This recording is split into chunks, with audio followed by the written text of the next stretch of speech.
ஆறு வாக்காவலியா கையால் சொல்லு. வருகிற ஜூலை 5ஆம் தேதி விடுதலை சிறுத்தைகளின் விருதுகள் வழங்கும் விழா ஸ்டார்ட் பண்ண சொல்லு. சென்னை கலைவாணர் அரங்கில் நடைபெறுகிறது, காமராஜர் அரங்கில் நடைபெறுகிறது. பேராசிரியர் டாக்டர் சொக்கலிங்கம் அவர்களுக்கு இந்த ஆண்டுக்கான அம்பேத்கர் சுடர் விருதினை வழங்க இருக்கிறோம். ஆகஸ்ட் 17 என்னுடைய பிறந்த நாள் ஆண்டுதோறும் தமிழர் எழுச்சி நாளாக கொண்டாடப்பட்டு வருகிறது. இந்த ஆண்டு அதே நாளில் தமிழ் தேசிய எழுச்சி மாநாட்டை நடத்த இருக்கிறோம். இடம் எங்கே என்பது குறித்து இன்னும் நாங்கள் தீர்மானிக்கவில்லை. ஓரிரு நாட்களில் மாநாடு நடைபெறும் இடத்தை அறிவிக்க உள்ளோம்.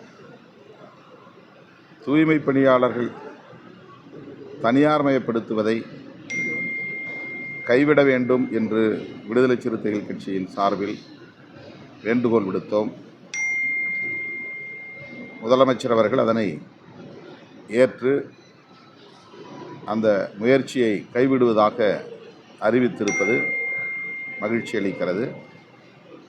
தோழமை கட்சிகள் முன்வைக்கும் கோரிக்கைகளை அல்லது ஆலோசனைகளை பரிசீலித்து உடனுக்குடன் நடவடிக்கை எடுக்கிற முதலமைச்சரின் பாங்கு பாராட்டுதலுக்குரியது. ஏற்கனவே தன்னுடைய நண்பரும் ஜோசியருமான ஒருவரை அவர் ஓஎஸ்டியாக அறிவித்த போது தோழமை கட்சிகள் சுட்டிக்காட்டியதும் உடனடியாக அதனை திரும்ப பெற்றுக்கொண்டார் என்பதும், மாநகராட்சிகளில் தூய்மை பணிகளை தனியாருக்கு ஒப்படைப்பது தொடர்பாக தோழமை கட்சிகள் சுட்டிக்காட்டியதும் உடனடியாக கைவிட்டார் என்பதும் அவருடைய அணுகுமுறைக்கு ஒரு சான்றாக உள்ளது. அந்த வகையில் விடுதலை சிறுத்தைகள் கட்சி இந்த நிலைப்பாட்டை வரவேற்று பாராட்டுகிறது. வெள்ளை அறிக்கைகள் கொடுத்துட்டு இருக்கிறாங்க ஒவ்வொரு துறை சார்பாக, அது சம்பந்தமாக அவங்க கருத்து என்ன சார்?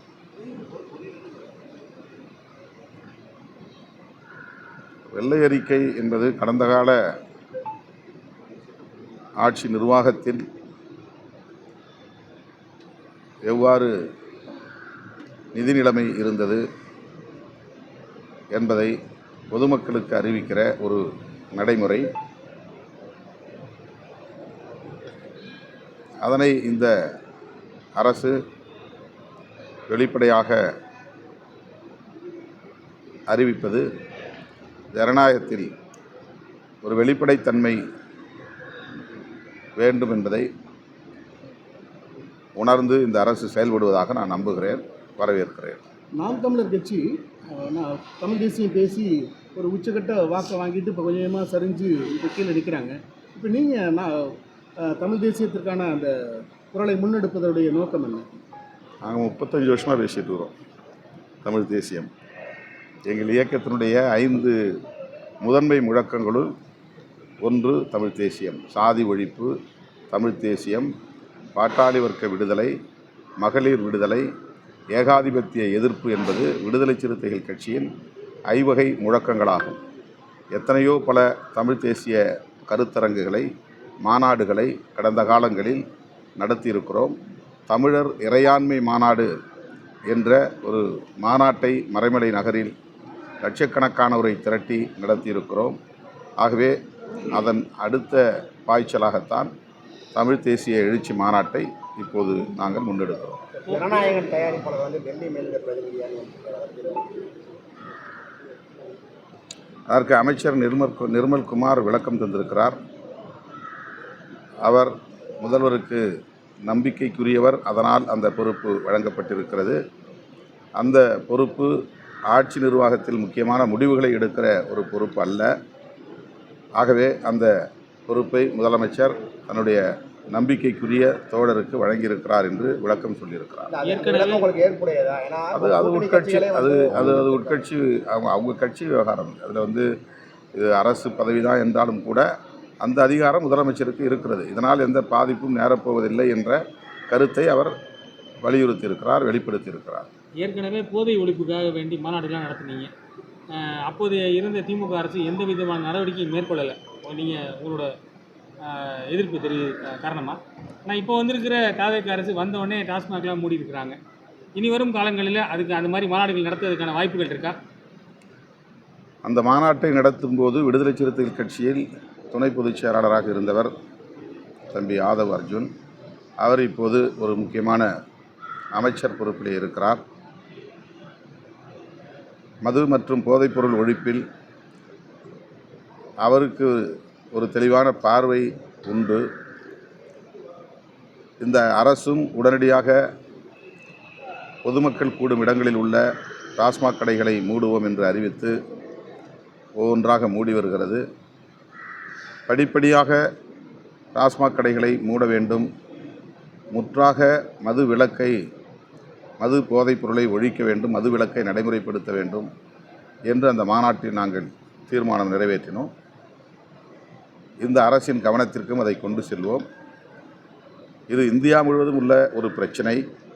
நேற்று கூட நான் ஆந்திராவுக்கு ஓங்கோலுக்கு சென்றிருந்த போது ஒரு விபத்தில் தமிழ் மாணவர், ஒரு இளைஞர் பலியாகிவிட்டார். அவர் மீது மோதிய வண்டி கஞ்சா செடிகளை சுமந்து வந்த, ஏற்றி வந்த வண்டி, லாரி என்று சொல்லப்பட்டது. அதுவும் தமிழ்நாட்டிலிருந்து அந்த வண்டி ஆந்திராவுக்கு வந்தது என்ற கருத்தையும் சொன்னார்கள். இப்படி எல்லா மாநிலங்களிலும் கஞ்சா போன்ற போதைப் பொருள்கள், போதை மாத்திரைகள், மது போன்ற அனைத்தும் பெரிய அளவிலே புழக்கத்தில் இருப்பது கவலை அளிக்கிறது. அதனால்தான் விடுதலை சிறுத்தைகள் கட்சியிலே அந்த மாநாட்டிலே நாங்கள் ஒரு கோரிக்கையை முன்வைத்தோம்.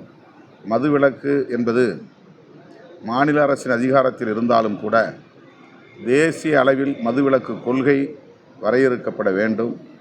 இந்திய ஒன்றிய அரசுக்கும் அந்த பொறுப்பு இருக்கிறது என்று சுட்டிக்காட்டினோம். மாநில அரசுகளும் ஒன்றிய அரசும் சேர்ந்து மதுவிலக்கு கொள்கையை வரையறுக்க வேண்டும், நடைமுறைப்படுத்த வேண்டும். காந்தியடிகளை ரூபாய் நோட்டுகளில் அச்சிட்டால் போதாது, அவருடைய உயிர்மூச்சு கொள்கைகளுள் ஒன்றான மதுவிலக்கு கொள்கையை தேசிய அளவில் நடைமுறைப்படுத்த வேண்டும் என்று நாங்கள் வலியுறுத்தினோம். இப்போதும் வலியுறுத்துகிறோம், தொடர்ந்து வலியுறுத்துவோம். உறவு எப்படி இருக்கு? அது நீங்கள் தான் சொல்லணும். இல்லை, ஏற்கனவே வந்து எல்லா கட்சிகளும் கூட்டணி கட்சிகளும் வைகோ ஒரு கருத்து சொல்லியிருக்காரு. 2 எம்எல்ஏக்கள் வந்து நீங்கள் ரிசைன் பண்ணிட்டு வாங்க, நான் ஜெயிக்க வைக்கிறேன்னு விஜய் வந்து அழைச்சாரு அப்படின்னு சொல்லி ஒரு கருத்து சொல்லியிருக்காரு. அதெல்லாம் எப்படி பார்க்குறீங்க? அதில் நான் கருத்து சொல்ல விரும்பவில்லை. கூட்டணி கட்சிகளில் இருந்து திமுக கூட்டணி நேற்று வந்து மதிமுக வெளியே வந்திருக்காங்க. ஒவ்வொரு கட்சியும் வெளியில் வந்து இழந்துருச்சுன்னு நினைக்கிறீங்களா? இந்த கேள்வியை நீங்கள் திமுக விட்ட தான் கேட்கணும். மதச்சார்பற்ற நாங்கள் திமுக கூட்டணியை பாதுகாக்க வேண்டும் என்கிற பொறுப்புணர்வோடு இயங்கிய ஒரு கட்சி. தேர்தலுக்கு முன்பு திமுக கூட்டணியை உடைப்பதற்கு பலரும் முயற்சித்தார்கள். அதுவும் என்னை வைத்து உடைக்கிற முயற்சி நடந்தது. அதற்கு நான் இணங்கவில்லை. தேர்தலுக்கு பின்னர் இந்த கூட்டணியை கட்டி காப்பாற்ற வேண்டிய பொறுப்பு என்னை போன்றவர்களுக்கு இல்லை, அந்த வலிமை எனக்கு இல்லை. ஆகவே இது குறித்து பதில் சொல்ல வேண்டிய பொறுப்பு திமுக தலைமைக்குத்தான் உள்ளது. மதிமுக வந்து ஒரு சகிப்புத்தன்மையோடு தான் அந்த கூட்டணியில் தொடர்ந்ததாக வந்து ஒரு குற்றச்சாட்டு வைக்கிறாங்க. நீங்கள் அந்த சகிப்புத்தன்மையோடு தான் இருக்கிறீங்களா, அல்லது வந்து உங்களோட நிலைப்பாடு? கட்டாயப்படுத்தப்பட்டு 2 எம்எல்ஏக்கள் வந்து உங்களுடைய உறவு என்பது எப்படி இருந்துச்சு? கூட்டணி உறவு என்பது எப்படி இருந்துச்சு? கட்டாயப்படுத்தப்பட்டு 2 உறுப்பினர்கள் அங்கே வந்து திமுக சின்னத்தில் தேர்தலில் போட்டியிடப்பட்டதாக அவர் சொல்லியிருக்காரு. இதே ஒரு கட்டாயம் திமுக இருக்குன்னு நினைக்கிறீங்களா? இந்த கேள்வியை நீங்கள் மதிமுகவுக்கும் திமுகவுக்கும் தான் கேட்கணும்.